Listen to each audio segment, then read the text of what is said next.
तो कहानी की शुरुआत में हम एक न्यूली मैरिड कपल को देखते हैं जो कि अपना हनीमून मनाने हवाई के टापुओं में घूमने आए होते हैं। अपनी जीप में बैठे ये दोनों अपने सफर के हसीन पलों को रिकॉर्ड भी कर रहे होते हैं। फिर एक हेलीकॉप्टर में ये ऊपर से द्वीपों की खूबसूरती का नजारा लेते हुए अपना पैकेज डिसाइड करते हैं। नीचे की ओर पैदल ट्रैकिंग करते हुए एक कपल को देख क्लिफ पायलट से कहता है हमें ये करना है। पायलट इन दोनों को उस ट्रैक का डेड एंड ऊपर से दिखाता है जो कि एक बेहद खूबसूरत बीच होता है। पायलट बताता है यहाँ आने के दो रास्ते हैं, एक ट्रैकिंग और एक समुद्र के रास्ते कायक से। जिधर सिडनी क्लिफ से कहती है मेरा तो मन कर रहा है हम अभी यहीं उतर जाएं। अब वो अपनी जीप लेकर इस ट्रेल पर जाने का परमिट लेने एक ऑफिस पर पहुंचते हैं जो कि एक बार और एक शॉप भी होती है। जिधर परमिट का पैसा देते समय एक लड़का इनके पैसों की तरफ देख रहा होता है। ट्रेल के स्टार्टिंग पॉइंट तक जाने के लिए ये अपनी जीप से निकलते हैं। जीप के टायर के नीचे एक अखबार में ये कुछ दूर होनू द्वीप पर एक कपल के मर्डर की खबर छपी होती है जिसे ये देख नहीं पाते और आगे खूबसूरत रास्तों पर जीप चला रहे होते हैं। तभी एक कपल इन्हें लिफ्ट का इशारा करता है। क्लिफ जीप रोक देता है। सिडनी लिफ्ट को लिफ्ट देने से मना करती है और क्लिफ कहता है ये हवाई है, यहाँ कुछ भी गलत नहीं होता है। इतने में एक लड़की जीप में बैठ जाती है और लड़का अपना बैग जीप में रखता है। बैग में उन दोनों का नाम केल और क्लियो लिखा होता है। क्लियो ने बताती है कि हम बिग ट्रेल पर जा रहे हैं। क्लिफ क्लियो को कहता है हम तो सिर्फ कुछ आगे तक ही जा रहे हैं। केल क्लिफ के बहाने को समझ जाता है और क्लियो को तेज आवाज में जीप से उतरने के लिए कहता है। जिधर इस बारी क्लिफ उन्हें लिफ्ट देने के लिए राजी हो जाता है पर केल लिफ्ट नहीं लेता। सीन कट होता है बिग ट्रेल के स्टार्टिंग पॉइंट से। वो दोनों अपनी ट्रैकिंग स्टार्ट करते हैं।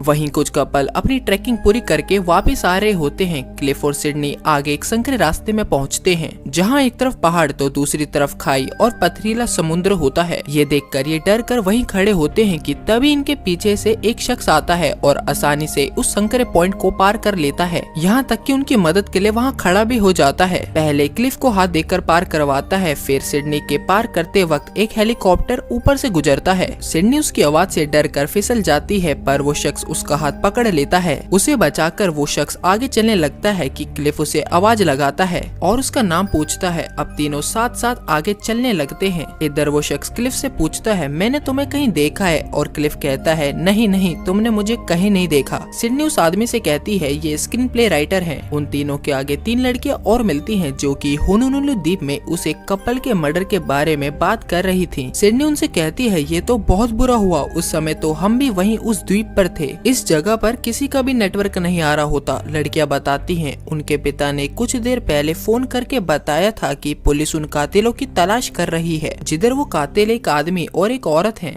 क्लिफ सिडनी से पूछता है अब हमें क्या करना चाहिए, कहीं हमें पछताना ना पड़े। सिडनी कहती है ये हमारा हनीमून है और मर्डर वहाँ हुआ है, यहाँ नहीं। ये कहकर सिडनी आगे चली जाती है। तीनों आगे चलते हैं। आगे एक पत्थर पर चौक से SP लिखा होता है यानी कि सीक्रेट पोल। यहाँ से वो सीक्रेट पोल के रास्ते पर जाने लगता है और रुककर इन्हें सेफ रहने की सलाह देता है और बिग ट्रेल पर जाने के लिए कहता है। सिडनी उत्साहित होकर पूछती है क्या तुम यहाँ की सीक्रेट जगहों पर कैंपिंग कर रहे हो? मैंने भी गाइड बुक में इन जगहों के बारे में पढ़ा था। सिडनी क्लिफ से चलने के लिए कहती है मगर क्लिफ कहता है नहीं हमें उसे प्राइवेसी देनी चाहिए। जिधर वो शख्स उन्हें कहता है वो आना चाहते हैं तो कोई बात नहीं, वो आ सकते हैं, उसे कोई फर्क नहीं पड़ता, यहाँ हर तरफ स्वर्ग ही स्वर्ग। कि तभी क्लिफ दूर केल और क्लियो को देखता है जिन्होंने क्लिफ और सिडनी से लिफ्ट मांगी थी और वो कुछ घबराता है और सिडनी से कहता है हम सिर्फ 1 मील तक ही इस रास्ते पर आगे बढ़ेंगे। तीनों सीक्रेट जगह पर पहुँचते हैं। वो जगह एक बेहद खूबसूरत झरना और झरने से बना एक खूबसूरत तालाब होता है और तालाब के बीच में एक बांस से बने एक छोटे से प्लेटफॉर्म में एक लड़की पूरी तरह न्यूडिलिटी होती है। वो शख्स भी सारे कपड़े उतार कर तालाब में चला जाता है और लड़की का इंट्रो करवाता है। ये जीना होती है मेरा प्यार। जीना उन्हें भी अंदर आने के लिए कहती है और जीना को बताती है हमारी अभी अभी शादी हुई है। जीना सिडनी से कहती है मगर हमारी नहीं हुई है। वहीं दूसरी तरफ क्लिफ को झरने के ऊपर नेटवर्क मिल जाता है तो वो कातिलों की फोटो सर्च करता है पर वो फोटो बरसात की वजह से धुंधली थी। इधर तालाब में दोनों लड़कियां कातिलों के बारे में बात करने लगती हैं। जीना का बॉयफ्रेंड तालाब से बाहर निकलता है और उसे केल और क्लियो का बैग दिखाई देता है। वो ऊपर की तरफ देखता है। ऊपर क्लिफ और केल का आमना सामना होता है। केल उसे कहता है तुम्हें झूठ बोलने की आदत है, तुम तो बिग ट्रेल की तरफ नहीं आ रहे थे। और क्लिफ भी डरते हुए कहता है पर मैंने तुम्हें बाद में लिफ्ट देने के लिए कहा था और वहाँ से जाने लगता है। केल क्लिफ के सामने आता है कि तभी पीछे से जीने का बॉयफ्रेंड आ जाता है। क्लियो केल को इशारा करती है। जीने का बॉयफ्रेंड पूछता है कहीं कुछ गड़बड़ तो नहीं है और क्लिफ नहीं में जवाब जवाब देता है और चल देता है। क्लियो क्लिफ को कहती है तुम्हें हमें लिफ्ट देनी चाहिए थी। यहाँ हमें ये भी पता चलता है कि केल और क्लियो बिना परमिट के इस ट्रेल पर आए हैं। केल और जीना का बॉयफ्रेंड एक दूसरे को घूरते हैं। इधर जीना का बॉयफ्रेंड मुस्कुराता है और क्लिफ के साथ नीचे उतर जाता है। नीचे तालाब से निकलकर सिडनी भी केल और क्लियो का बैग देख लेती है और क्लिफ से पूछती है। क्लिफ बताता है हाँ वो भी ट्रेल पर ही है। इधर जीना उनसे पूछती है हम एक ही जगह तो जा रहे हैं, क्यों ना साथ चलें। सिडनी बड़ी आसानी से मान जाती है। क्लिफ केल का बैग चेक करता है और चारों ट्रेल पर आगे चल देते हैं। चलते हुए वो अपनी बातें एक दूसरे को बता रहे होते हैं। तब हमें जीने का बॉयफ्रेंड का नाम पता चलता है, निक। इधर निक अपनी फौज की बातें बताता है और अपने सर पर एक घाव दिखाता है और कहता है यहाँ टाइटेनियम की एक प्लेट लगी है और मैं अब मेटल डिटेक्टर मशीन से अपने गिलगिन के साथ जहाँ चाहूँ वहाँ जा सकता हूँ। सिडनी पूछती है गिलगिन? यहाँ निक अपने नकल नाइफ को दिखाता है और कहता है ये है मेरा छोटा दोस्त। जीना कहती है इसे मारना बहुत मुश्किल है। क्लिफ सिडनी की तरफ देखता है। सिडनी मुस्कुराती है पर उसकी मुस्कुराहट में घबराहट मिक्स होती है। आगे नदी पर बंधी रस्सी से वो नदी पार करते हैं और एक वापस लौटते टूरिस्ट से बीच की दूरी पूछते हैं। वो 3 माइल बताता है। क्लिफ पूछता है आगे क्या पुलिस ऑफिसर हैं? टूरिस्ट कहता है मैंने एक भी नहीं देखा। निक और जीना तो नदी पार कर लेते हैं मगर क्लिफ और सिडनी टॉयलेट ब्रेक का बहाना बनाकर नदी की दूसरी तरफ ही रहते हैं। यहाँ क्लिफ सिडनी को समझाता है कि ये दोनों भी तो उस समय उसी आइलैंड में थे। सिडनी कहती है तुम उन दोनों पर बेकार ही शक कर रहे हो, हम यहाँ हनीमून पर आए हैं, हमें यहाँ एंजॉय करना है। इतने में बारिश शुरू हो जाती है। वो दोनों नदी पार करते हैं और चारों समुद्र और जंगल के बीच एक पथरीले पत्थर पर कैंप करते हैं कि इतने में जंगल के अंदर से एक साया इनकी तरफ देखता है और आगे निकल जाता है। निक गौर से उस तरफ देख रहा होता है और मुड़कर बोलता है शायद कोई बकरी थी और अपनी बड़ाई की बातें बताने लगता है। बोलते बोलते निक अपना धनुष असेंबल करता है। इधर जीना फिर से कहती है कि निक को मारना बहुत मुश्किल है। निक अपनी कुल्हाड़ी क्लिफ को देता है और कहता है चलो, और क्लिफ मना करता है। निक उसे चिढ़ाता है और लड़कियों के साथ ही रुकने के लिए कहता है। हार मानकर क्लिफ को भी निक के पीछे जंगल में चलना पड़ता है। जंगल में निक क्लिफ से कहता है मैं जानता हूँ तुम्हारे दिमाग में क्या चल रहा है, हम ही हैं वो। तुम्हारे स्क्रीन राइटर वाले दिमाग में यही चल रहा है ना? और क्लिफ कुल्हाड़ी को थामे हुए एक हल्की मुस्कान के साथ कहता है कौन, वो कातिल? निक अब कहता है हम उस समय वहाँ थे और उस समय जो भी वहाँ थे तो क्या तुम सब पर शक करोगे? और क्लिफ कहता है हाँ हम भी वहाँ उस समय पर थे। निक कहता है सही कहा, अगर ना कहते तो गड़बड़ हो जाती। और क्लिफ निक से पूछता है हम यहाँ बकरियों का शिकार तो नहीं करने आए? निक कहता है मैंने 2 इंसानी परछाई देखी थी, वो हमें देखकर आगे कहीं चली गई थी। इतना सुनते ही क्लिफ को सिडनी की चिंता होती है। वो निक को वापस चलने के लिए कहता है। निक उसे कहता है जीना उसका ख्याल रख लेगी और ये कहते हुए कि अगर मैं कातिल होता तो मैं यहीं पर आता, और जंगल में आगे चला जाता है। इधर जीना सिडनी से कहती है कुछ अपने बारे में बताओ। सिडनी अपनी अच्छी लाइफ के बारे में बताने लगती है कि मेरे 5 बच्चे होंगे, 3 लड़की 2 लड़के, मैं बहुत अच्छी माँ बनूंगी और पत्नी भी। जीना कुछ सीरियस होकर कहती है एक इंसान था जो हम बच्चों को बताता था कि अपने हस्बैंड के अलावा किसी और से नाता रखोगे तो नरक में सड़ोगे, और एक दिन वो आदमी दूसरे आदमी के साथ पकड़ा गया। इसलिए कोई मुझे कहता है कि मेरी लाइफ कितनी परफेक्ट है तो मैं उस पर यकीन नहीं करती। अंदर जंगल में निक और क्लिफ अलग हो जाते हैं। क्लिफ को वो लड़का मिलता है जो उसका ट्रेल परमिट ले आया होता है, जो कि क्लिफ ने काउंटर में ही छोड़ दिया था, और क्लिफ जंगल से अकेला ही बाहर आता है। जीना निक के बारे में पूछती है तो क्लिफ कहता है वो और आगे गया है कि तभी निक एक जंगली बकरे का शिकार करके लाता है और जीना से साफ करने के लिए कहता है। रात होती है। क्लिफ और सिडनी आपस में बातें करते हैं कि बीच यहाँ से सिर्फ 2 मील दूर है, हमें किसी भी तरह इनसे दूर चले जाना चाहिए, पर डर के मारे वो कहीं नहीं जाते। सुबह उनकी नींद पुलिस वालों के लाउड स्पीकर से खुलती है जो सभी को अपने टेंट से बाहर आने के लिए कह रहे होते हैं। चारों बाहर निकलते हैं। पुलिस वाले हेलीकॉप्टर से चारों को देखते हैं और कुछ आगे चले जाते हैं और किसी और से टेंट के बाहर आने के लिए कहते हैं। ये चारों भागकर हेलीकॉप्टर के पास पहुंचते हैं। वहाँ पुलिस वाले केल और क्लियो को हथकड़ी लगा रहे होते हैं। जीना पुलिसमैन से पूछती है इन्होंने क्या किया है? पुलिसमैन कहता है नहीं बता सकते। वहीं एक पुलिस वाला केल का बैग चेक कर रहा होता है। केल कहता है कर लो, इसमें क्या तुम्हें गन मिलेगी? और तभी पुलिस वाले को बैग से मिंट की डिब्बी मिलती है जिसमें इंसानी दांत भरे होते हैं। केल की भी नजर उधर पड़ती है और उसके चेहरे से हैरानी का भाव साफ दिखाई देता है और पुलिस वाले उन दोनों को ले जाते हैं। ये चारों खूब हंसते हुए अपनी टेंट की तरफ जाते हुए एक दूसरे पर शक करने की बात कहते हैं। जीना कहती है हम दोनों तुम्हें कातिल समझ रहे थे, और सिडनी कहती है हम तुम्हें कातिल समझ रहे थे। फिर चारों आगे चलते हैं और डेड एंड के एक खूबसूरत बीच पर पहुंच जाते हैं। इस बीच में और भी काफी टूरिस्ट होते हैं। कुछ अपनी काइक लेके समुद्र के रास्ते यहाँ आए होते हैं। जिधर जीना एक झरने से अपनी कुल्हाड़ी को साफ कर रही होती है। निक दूसरे टूरिस्ट के साथ खेल रहा होता है और क्लिफ और सिडनी बीच पर बैठे थे, और क्लिफ निक से समुद्री गुफा देखने के लिए काइक लेकर चलने के लिए कहता है। निक तुरंत मान जाता है और सिडनी से कहता है कि तुम जीना को बता देना कि मैं सनसेट वॉक के लिए जल्दी आ जाऊंगा। दोनों ही काइक लेकर समुद्र में निकले ही होते ही हैं कि जीना आ जाती है और सिडनी से पूछती है ये दोनों कहाँ जा रहे हैं। सिडनी दूर से ही बताती है सी केव में, ज्यादा दूर नहीं जाएंगे वो। जीना सिडनी से कुछ ही दूरी पर बैठी होती है। वहीं सिडनी का वीडियो कैमरा रखा होता है। जीना उसमें सिडनी की फोटोज देखने लगती है। फोटोज को देखते देखते जीना के चेहरे में एक खौफ नजर आने लगता है। वहीं समुद्र में कुछ आगे आ चुके निक और क्लिफ रुकते हैं। निक उसे जल्दी आने का इशारा करता है और आगे चला जाता है। इधर जीना निक को फोन मिलाती है, फोन भी नहीं लगता और जीना अपनी एक्स उठाती है और जंगल की तरफ भागती है। वहीं सिडनी जब अपने कैमरे में देखती है उसके हाथ से कैमरा गिरता है। इधर हमें कैमरे में एक फोटो दिखाई जाती है जिसमें सिडनी के साथ उसका पति क्लिफ नहीं बल्कि कोई और होता है। जीना जंगल के रास्ते सी केव की तरफ भागती रहती है। क्लिफ और निक सी केव में पहुंच जाते हैं। इस केव की छत नहीं होती। जीना एक जगह रस्सी पकड़कर ऊपर चढ़ती है। ऊपर पहुंचकर फिर आगे भागती है और यहाँ हम देखते हैं नीचे सिडनी भी जीना का पीछा करते हुए रस्सी के पास पहुंच गई है। इधर निक अपने कायक में लेटे हुए ऊपर देख रहा होता है। क्लिफ भी उससे बातें कर रहा होता है। वहीं निक अपनी जेब से शराब की बोतल निकाल कर एक घूंट मारता है और उसे तभी समझ आ जाता है कि इसमें कंपनी वालों का डाला बिच्छू नहीं है बल्कि असली बिच्छू को मसल कर जहर मिक्स कर रखा है। और तुरंत हल्के जहर के असर से निक मदहोश हो जाता है। फिर भी निक अपना चाकू निकालने लगता ही है कि क्लिफ अपने बैग से गन निकालता है और इतने में जीना केव के ऊपर पहुंच जाती है और नीचे क्लिफ एक गोली चलाता है। यहाँ पर ये गोली फ्लैशबैक में क्लिफ चलाता है और एक आदमी का भेजा उड़ा देते हैं। उसके साथ इस मर्डर में सिडनी भी होती है। यहाँ तक कि क्लिफ उस लाश के दांतों को भी उखाड़ता है। हमें पता चलता है कि क्लिफ एक साइको है जो कि दूसरे कपल्स को मारता है और उनके पैसे और ज्वेलरी लूटता है। सिडनी भी इन मर्डर्स में क्लिफ का साथ देती है। फ्लैशबैक में जीना और निक को भी दिखाते हैं। जीना एक ज्वेलरी की दुकान में रिंग पसंद करती है और सेल्स गर्ल को कहती है बाहर खड़े वो शख्स जब अंदर आए और आपसे रिंग के लिए कहे तो इन चारों को दिखा देना, वो मेरे सामने रिंग नहीं खरीदेगा। प्रेजेंट टाइम में क्लिफ की गोली निक को लगती है और वो पानी में गिरता है। कायक के पास का पानी खून से लाल हो जाता है। ऊपर से खड़ी जीना ये देख जोरों से चिल्लाती है। क्लिफ एक गोली जीना पर भी चलाता है। जीना पीछे हटती है और देखती है सिडनी हाथों में चाकू लेकर भागते हुए उसे मारने आ रही है। जीना अपनी कुल्हाड़ी उठाती है। दोनों एक दूसरे से टकराते हैं। जीना की कुल्हाड़ी उसके हाथ से छूटकर सीधा केव के अंदर जाती है। वहीं नीचे क्लिफ टाइम पर अपना सर कुल्हाड़ी के रास्ते से हटा लेता है और कुल्हाड़ी उल्टी पड़ी निक की कायक में धंस जाती है। ऊपर सिडनी और जीना के बीच जानलेवा लड़ाई चल रही होती है। सिडनी अपना गिरा हुआ चाकू उठाती है और पूरी ताकत से जीना पर वार करती है। जिधर चाकू जीना की जांग में पूरा घुस जाता है पर जीना उसे नीचे केव में फेंक देती है। वहीं सिडनी पानी में गिरती है पर ऊपर जीना चाकू को धीरे से निकालती है और केव में झांक कर देखती है। पलटी हुई निक की कायक और पानी में मिला खून बस यही दिखाई देता है। फिर जीना खुले समुद्र की तरफ पहाड़ी के किनारे से नीचे झांकती है पर क्लिफ और सिडनी नहीं दिखाई देते। और तभी मोबाइल कंपनी वालों का फोन आता है। जीना उसे समझाती है कि तुम 911 पर कॉल करके पुलिस को यहाँ भेजो, मैं 30 मिनट में कातिलों को कलालू बीच में ले आऊंगी। कि तभी जीना की नजर नीचे समुद्र में कायक पर बैठी सिडनी पर पड़ती है मगर तब तक क्लिफ किनारे तक चढ़ चुका था और लटकते हुए जीना का पैर पकड़ लेता है। जीना लात मारकर खुद को छुड़ाती है। किनारे पर लटकते हुए क्लिफ 4-5 गोलियां जीना पर चला देता है और किनारे पर हाथ रखकर ऊपर आने ही वाला होता है कि जीना चाकू को उसकी हथेली में पूरा घुसा देती है और वापस बीच की तरफ भाग जाती है। सिडनी नीचे कायक में बैठी ये सब देख रही होती है। सिडनी तो समुद्र के रास्ते कायक से बीच की तरफ जाती है और क्लिफ जीना के पीछे जंगल के रास्ते गन लेकर पीछा करता है। इधर केव में पलटी हुई कायक के नीचे निक को होश आता है और वो पानी से बाहर उल्टी पड़ी कायक पर बैठता है। निक के सर के पीछे की खाल उखड़ गई होती है और टाइटेनियम की प्लेट और उस पर चली गोली का निशान दिखाई देता है। निक अपनी बीच हेड से अपने घाव को कवर करता है। जेब में रखी अपनी रिंग को चेक करता है। वहीं कायक में धसी जीना की कुल्हाड़ी को निकालता है और कहता है अब तेरी खैर नहीं। आगे जंगल में जीना उसी रस्सी से नीचे उतरती है। नीचे उतरते ही उसे 4 टूरिस्ट मिलते हैं जो उसकी मदद के लिए उसे रोक लेते हैं और आगे जाने नहीं देते। वहीं क्लिफ भी रस्सी से नीचे आ जाता है। इधर सिडनी भी बीच पर पहुंच जाती है और तभी पुलिस का हेलीकॉप्टर बीच पर आ जाता है। जिधर सिडनी तो हाथ हिलाकर हेलीकॉप्टर की तरफ जाती है। इधर क्लिफ चारों लड़कों से कहता है ये मेरी वाइफ की फ्रेंड है और इसे कभी कभी ऐसे दौरे पड़ते हैं, इसने नशा भी कर रखा है, तुम इसे मेरे हवाले कर दो, मैं यहाँ से इसे ले जाऊंगा। कि तभी उनमें से एक लड़का कहता है मुझे तो इसकी आंखें बिल्कुल ही नॉर्मल लग रही हैं पर तुम्हारी नहीं। यहाँ क्लिफ कहता है तुमने बिल्कुल सही पकड़ा और क्लिफ चारों को शूट कर देता है। क्लिफ निक को अपनी बातों से चिढ़ा रहा होता है। पुलिस सिडनी से पूछती है ये आदमी वही है। क्लिफ निक को खुद को मारने के लिए उकसा रहा होता है ताकि निक भी पुलिस की गोली से मारा जाए। पुलिसमैन फिर सिडनी से पूछता है जिसके हाथ में हथियार है क्या वो ही वो आदमी है। सिडनी सिर हिला देती है। पुलिसमैन निक पर निशाना लगाता है पर जीना निक को कवर कर लेती है और निक को पीछे खींच लेती है। निक भी गन गिरा देता है। जीना निक को यहाँ से चलने के लिए कहती है। दोनों एक दूसरे की बाहों में होते हैं। क्लिफ कहता है मैं भी ऐसा ही करता। ये सुन जीना एक लात क्लिफ के जबड़े पर देती है। ऊपर हेलीकॉप्टर से पुलिस वाले सब देख रहे होते हैं। इस बार सिडनी क्लिफ के लिए कहती है ये वही है जिसे आप सब ढूंढ रहे हैं, जिसने बहुत सारे लोगों को मारा है और मेरी जिंदगी भी बर्बाद की है और ये अभी गन उठाने वाला है। पुलिस में निशाना लगाता है। क्लिफ जैसे ही गन उठाता है पुलिस वाला उसका भेजा उड़ा देता है। सीन कट होता है। एक दूसरे हेलीकॉप्टर में निक जीना यहाँ से जा रहे होते हैं। निक अपनी जेब से रिंग का बॉक्स निकालता है। उसमें रखी डायमंड रिंग जीना को देते हुए कहता है ये तुम्हारे लिए। दोनों एक दूसरे को किस करते हैं और दोनों के मुंह से ही एक साथ निकलता है मुझे हनीमून पर नहीं जाना है। इसी के साथ ये मूवी खत्म होती है। Thanks for watching.